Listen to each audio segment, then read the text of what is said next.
Okay, so the perfumer is here from Pictura Fragrans. Hi. Thank you for doing this interview. Of course, it's a pleasure. I'm really excited to be here in Budapest again. I love Budapest. So. Okay, so the first question would be, what inspired you to become a perfumer? Inspired me? Well, I mean, it's really a combination of things. Some experiences in healthcare where I witnessed sort of by accident olfactive therapy, which I thought was, it's not really a modality that's like normal. It's not used. It's not practical that way. But I had some experiences where it had been very effective for people in terms of memory loss or pain or a number of issues. And I was surprised by these events and had me digging into the research and just extremely excited to whether or not I could transfer some of my own stories and if they would have an impact, hopefully a positive one for other people. What does your creative process look like? Which comes first, the scent or the story behind it? It's always the story.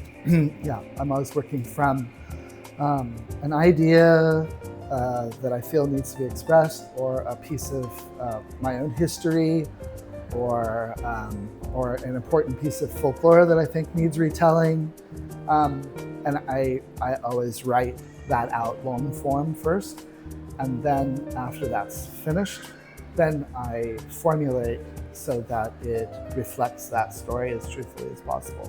You can kind of get like the idea that you really think about the story and build it on it. Thank you, I really appreciate that. It's a process, really, because to have it dry down as a story, you have to put in all the work in building the accords so that they dry down in that manner that fits the story well. So it's work, but it's always worth it. It's really a pleasure.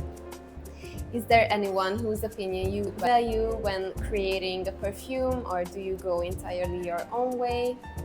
Is there a perfumer that I value? Is that what you said? Anyone's opinion, maybe your family, friends. Yeah. I mean, I get feedback from my wife all the time, but it's not the deciding factor. I mean, if she had, like, for example, no reaction whatsoever to it, that might be more troubling than anything, to tell you the truth. Right. So whether it's positive or negative, it's having some effect. That in the earlier days, I also had some friends actually that were perfumers that I had like reflect on my work as it was practically done. At that practically finished point, I did get some reflections from a few really good friends. Do you make the caps all by yourself? Do you sand them down or drill the holes in them yourself? No, that would be crazy. There's a company that I use that's in Asia, and they have diamond drills, and it's been a process to get it right. It took a while, but they are really effective at this point in drilling the holes, because that was the trickiest part, actually. Getting the spherical shape is one step. But I source the stone after I've formulated and finished the story, so that it matches the story.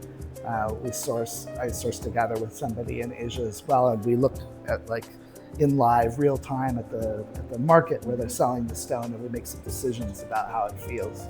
Wow. Yeah, it's actually a fun process too. So which one is your favorite Pictura perfume, if you can say one? Oh, I just have to be totally honest. I don't have a favorite. It's kind of a cop-out, sure, to say, well, they're all my babies, but they actually kind of are, because most of them are pieces of me, or my history, and it's hard to say that there's a favorite there. It's like pieces of time, so it's very difficult to say that. And is there one which is more variable for you? certainly. Like for me, on my skin, I tend to wear accolade more than most.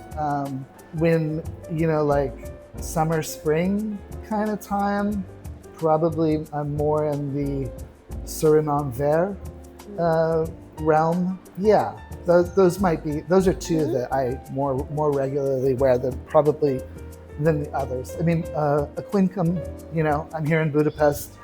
I wear a quincum. You must. I must, because it's all about Budapest. Yeah. Okay, so what is your favorite fragrance note? My favorite fragrance note? Again, there are so many good ones. There's so many interesting materials and notes from materials. I really love beeswax, because different producers of beeswax actually have, there's a lot of variability in the notes that come from those waxes, just because of probably the regions where the bees are for producing that wax. So beeswax is really interesting and really beautiful, a great way of sweetening things. Maybe that. I'm getting into artichoke, though. Artichoke's pretty cool.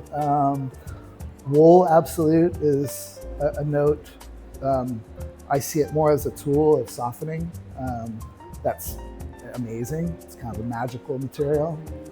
So there's a few. Yeah. I bet. And is there one you can't stand? Is there one I can't stand? Geosmin's kind of rough. It's pretty overpowering. Although it's also very useful. Do you see any differences in American and European perfume wearing habits, or in the taste of perfume lovers? Wearing habits? I think right now European and American tastes and sort of even their approach towards wearing perfume are kind of coming together. There's a lot of strength in the indie and storytelling, deeper, more complex perfume. There's kind of a movement going on right now. And I think it's happening on both continents. I think there's actually cross-pollination essentially going on, and in the excitement towards real quality, interesting perfumes. And I see that happening on a global scale, actually. I think primarily also because of social media.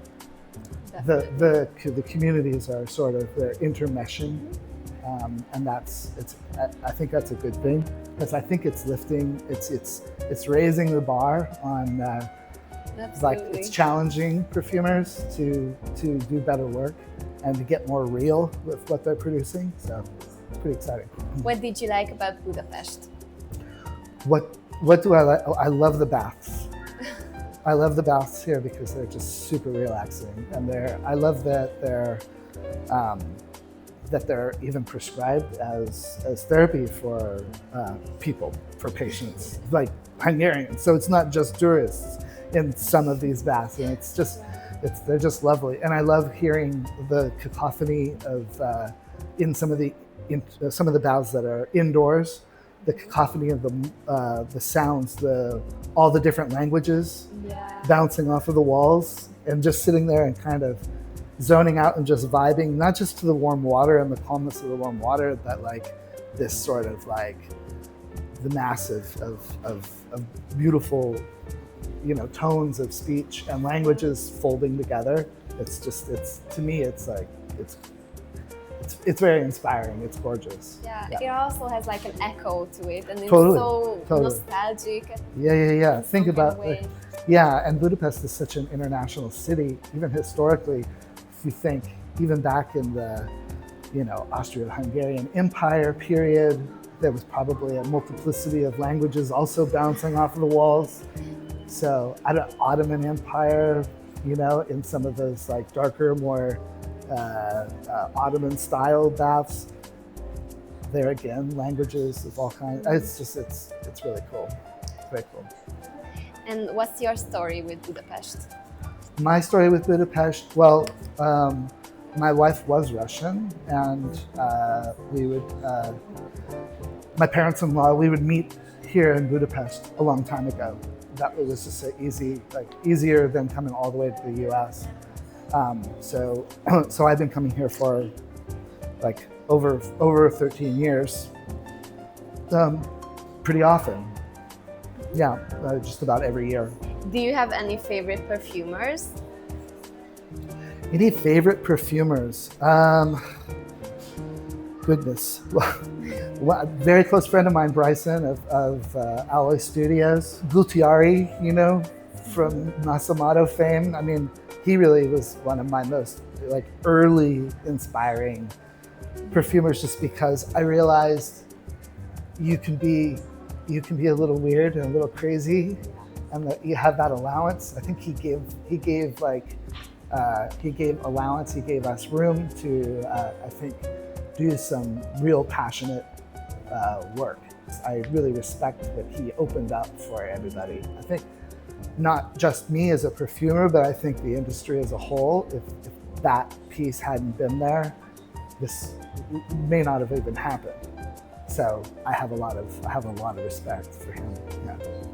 Are you working on any perfumes right now? I'm almost always working on two. I can't really tell you anything. I mean, and the reason why I work on two is that way if I'm banging my head against the wall and not getting anywhere with one, yeah. I can always work on the other one and be a little bit more relaxed to get into something else, and then wherever I was missing on the other one, it'll come up later on. But I have one coming in the future that's very soon, actually, that's about Persephone, the mythology of Persephone.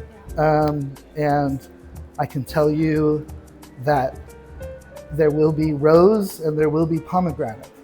Oh. So I can tell you that much. And there's another one that's coming, and it will be about a child in the former Soviet Union and her friend, and the stories they shared and the tea they shared together in a Soviet apartment. And I can say that there will be tuberose. One of my favorite notes. All right, cool. I cannot wait. All right, on. That'll be great. That'll be great. I think it's certain that these will be unique. They will be interesting. Yeah. I bet. I mean, just look at all your fragrances. Thank you. It's been fun. It's a lot. It's been a long journey. Yeah, it has been. It has been. Thank you. Okay, so thank you so much for the interview. Of course. Of course. Thank you for interviewing me. I really appreciate, like, not just telling the stories through fragrance, but also giving people an explanation about what's behind them, because I'm just another person, just like writing stories, but through fragrance. And yeah. Well, you're an artist. Thank you. That's very sweet. I aspire to be. Thank you.